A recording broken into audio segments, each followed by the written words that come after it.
представена вчера в Общинска библиотека Паисий Хилендарски. Албена Ихтиманска, главен библиотекар, откри рождения ден на новата краеведска книга Драгошиново или За шепота на преданията. Кратка, но добре направена история на селото. Подобни издания съхраняват идентичността въпреки глобализацията на света. Според Ихтиманска, Георги Хаджийски добре е схванал важността на местната история.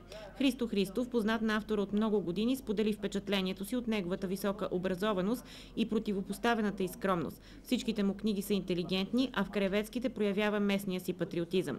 За него те са хубави, достоверни, вълнуващи.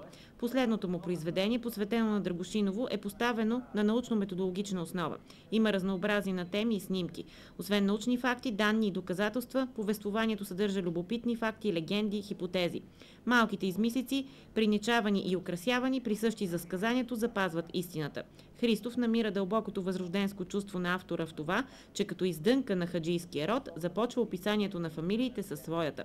Според него голямата стойност на книгата е в строгата научна стойност, но с голяма художественост, обхващаща не само историята след 9 септември 1944, а и много преди това.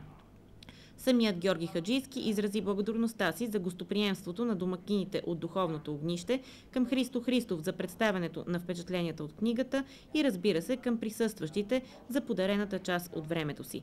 Георги Хаджийски е завършил история и география, има специалности социална педагогика и мениджмънт на социалните дейности, автор на повече от 100 научни и публицистични материали в сферата на етнопсихологията, социалната психология, социалната политика, педагогика и история. Следват минутите за спорт. Националният турнир по спортна аеробика